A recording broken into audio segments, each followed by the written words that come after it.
നമസ്കാരം. ചില സത്യങ്ങൾ നമ്മൾ മനസ്സിലാക്കാൻ അല്ലെങ്കിൽ അത് പഠിച്ചു വരാൻ സമയമെടുക്കും.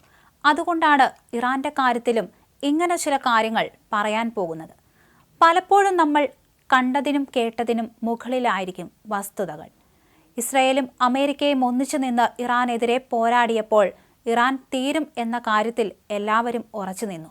പക്ഷേ ഇറാൻ പരമാവധി പിടിച്ചു നിന്നു, പകരം വീട്ടി. ഒടുവിൽ ഇസ്രായേലിനും അമേരിക്കയ്ക്കും പണി കൊടുത്തു. ലോകം ഇന്ന് വരെ കണ്ടിട്ടില്ലാത്ത വിധം വിനാശകരമായ ഒരു അഗ്നിവർഷത്തിനാണ് ഇസ്രായേലിലെ ദിമോണ ഇന്ന് സാക്ഷ്യം വഹിച്ചത്. ഇറാന്റെ കൊടും പകയിൽ എല്ലാം പെടുന്നനെ സംഭവിച്ചു. ആകാശത്തിന്റെ അതിരുകൾ ഭേദിച്ച് 10,000-കണക്കിന് അടി ഉയരത്തിൽ നിന്ന് കൂറ്റൻ ഉൽക്കകൾ വന്നു പതിക്കുന്നത് പോലെയുള്ള ഭീകര ദൃശ്യങ്ങളാണ് ഇപ്പോൾ പുറത്തു വന്നത്. ഇറാന്റെ അത്യാധുനിക മിസൈലുകൾ ആകാശത്തെ കീറിമുറിച്ച് ഇസ്രായേലിന്റെ നെഞ്ചിലേക്ക് തുളച്ചു കയറുന്ന കാഴ്ച. ഇസ്രായേലിന്റെ അഹങ്കാരമായിരുന്ന അയൺ ഡോം പ്രതിരോധ സംവിധാനത്തെ വെറും നോക്കുകുത്തിയാക്കിക്കൊണ്ടായിരുന്നു ഇറാന്റെ മിസൈലുകൾ ലക്ഷ്യം കണ്ടത്. ഓരോ മിസൈലും ഭൂമിയിൽ പതിക്കുമ്പോൾ ഉണ്ടായ പ്രകമ്പനം കിലോമീറ്ററുകളോളം ദൂരേക്ക് അനുഭവപ്പെട്ടു. വെറുമൊരു ആക്രമണമല്ല, മറിച്ച് ഇസ്രായേലിന്റെ തന്ത്രപ്രധാനമായ ആണവ ഗവേഷണ കേന്ദ്രത്തിന് തൊട്ടടുത്ത് നടന്ന ഈ മിസൈൽ വർഷം ഇസ്രായേൽ സൈന്യത്തെ പോലും ഞെട്ടിച്ചിരിക്കുന്ന അവസ്ഥയാണ്. മിന്നൽ വേഗതയിൽ ആകാശത്തു നിന്ന് തീ തുപ്പി വന്ന മിസൈലുകൾ തടയാൻ ഇസ്രായേലിന്റെ ഒരൊറ്റ പ്രതിരോധ സംവിധാനത്തിനും കഴിഞ്ഞില്ല. ലോകം ഉറ്റുനോക്കുന്നത് ദിമോണയിലെ ആണവ ഗവേഷണ കേന്ദ്രത്തിലേക്കാണ്. മിസൈലുകൾ ഈ കേന്ദ്രത്തിന് തൊട്ടടുത്താണ് പതിച്ചതെന്ന വാർത്തകൾ വലിയ ആശങ്കയുണ്ടാക്കുന്നു. മിസൈലുകൾ നേരിട്ട് ആണവ റിയാക്ടറിന് നാശനഷ്ടങ്ങൾ വരുത്തിയിട്ടില്ലെന്ന് ഇസ്രായേൽ അവകാശപ്പെടുമ്പോഴും ആക്രമണത്തിന്റെ വ്യാപ്തി ഇതിലും വലുതാണെന്നാണ് പുറത്തുവരുന്ന ദൃശ്യങ്ങൾ നൽകുന്ന സൂചന. അതേസമയം US-ന്റെ F-15 യുദ്ധവിമാനം തകർത്തെന്ന് അവകാശപ്പെട്ട് ഇറാൻ വിമാനം തകർക്കുന്നതിന്റെ ദൃശ്യങ്ങളും ഇറാൻ പുറത്തുവിട്ടു. ഹോർമൂസിന്റെ തെക്കൻ തീരത്ത് വച്ചാണ് വ്യോമ പ്രതിരോധ സംവിധാനം വിമാനം തകർത്തതെന്ന് ഇറാൻ മാധ്യമങ്ങൾ റിപ്പോർട്ട് ചെയ്തിട്ടുണ്ട്. അതേസമയം ഇക്കാര്യത്തിൽ US-ഓ ഗൾഫ് രാജ്യങ്ങളോ പ്രതികരിച്ചിട്ടില്ല. നേരത്തെ US-ന്റെ F-35 പോർ വിമാനവും ഇറാൻ ആക്രമിച്ചിരുന്നു. US-ന്റെ ഈ വിമാനം ആക്രമിക്കുന്ന ആദ്യത്തെ രാജ്യമാണെന്ന് ഇറാൻ അവകാശപ്പെട്ടു. F-35 വിമാനം അടിയന്തര ലാൻഡിംഗ് നടത്തിയതായി പിന്നീട് US സ്ഥിരീകരിച്ചിരുന്നു. ഇറാന്റെ അഹങ്കാരത്തിന് കാരണം ചില കാര്യങ്ങൾ കൂടി ഉണ്ട്. ഇറാന്റെ മിസൈൽ നഗരങ്ങൾ ബാലിസ്റ്റിക് മിസൈലുകൾ സംഭരിക്കാനും തയ്യാറാക്കാനും വിക്ഷേപിക്കാനും വേണ്ടി നിർമ്മിച്ച രഹസ്യ ഭൂഗർഭ സൈനിക ശൃംഖലയാണ്.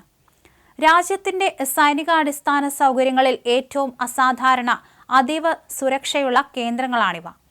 ഈ താവളങ്ങളുടെ ലക്ഷ്യം ഒരു യുദ്ധമുണ്ടായാൽ വ്യോമത്താവളങ്ങളോ മറ്റ് സൈനിക കേന്ദ്രങ്ങളോ തകർക്കപ്പെട്ടാലും മിസൈൽ വിക്ഷേപിക്കാനുള്ള ശേഷി ഇറാനുണ്ടാകുമെന്ന് ഉറപ്പുവരുത്തലാണ്. ഈ കേന്ദ്രങ്ങളുടെ കൃത്യമായ എണ്ണവും സ്ഥിതി ചെയ്യുന്നിടങ്ങളും രഹസ്യമായി തന്നെ തുടരുന്നു. എന്നാൽ ഇറാനിലുടനീളം ഡസൻ കണക്കിന് താവളങ്ങൾ ഉണ്ടാകാം. തുരങ്കങ്ങളും സംഭരണശാലകളും വിക്ഷേപണ കേന്ദ്രങ്ങളും അടങ്ങുന്ന വലിയ ഭൂഗർഭ സമുച്ചയമാണ് ഒരു മിസൈൽ നഗരം. വ്യോമാക്രമണങ്ങളിൽ നിന്നും ബങ്കറുകൾ തകർക്കാൻ ശേഷിയുള്ള ബോംബുകളിൽ നിന്നുമൊക്കെ സംരക്ഷണം നേടുന്നതിനായി പാറ തുരന്നുണ്ടാക്കിയ ഈ തുരങ്കങ്ങളിൽ ചിലതിന് 500 മീറ്റർ വരെ ആഴമുണ്ട്. ഈ കേന്ദ്രങ്ങൾക്കുള്ളിൽ മിസൈലുകൾ സംഭരിക്കുകയും കൂട്ടിയോജിപ്പിക്കുകയും വിക്ഷേപണത്തിന് തയ്യാറാക്കുകയും ചെയ്യുന്ന വിവിധ ഭാഗങ്ങളെ നീളമേറിയ ഇടനാഴികൾ ബന്ധിപ്പിക്കുന്നു.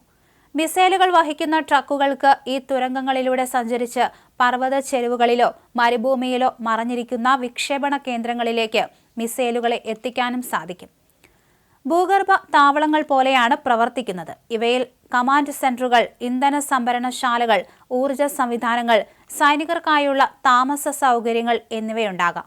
സംഭരണ അറകളിൽ നിന്ന് വിക്ഷേപണ കേന്ദ്രങ്ങളിലേക്ക് മിസൈലുകൾ നീക്കുന്നതിനായി റെയിൽ പാളങ്ങളോ യാന്ത്രിക സംവിധാനങ്ങളോ ഈ താവളങ്ങളിലുണ്ടെന്നും ചില റിപ്പോർട്ടുകൾ പറയുന്നു.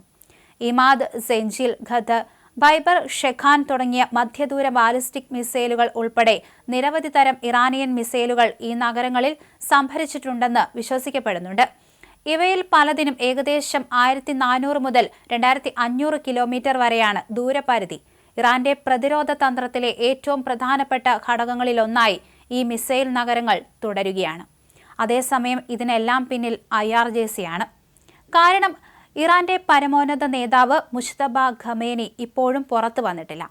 ഇതിനെല്ലാം ചുക്കാൻ പിടിക്കുന്നത് IRGC ആണ്. രഹസ്യമാണ് പല നീക്കങ്ങളും ഇറാന്റേത്.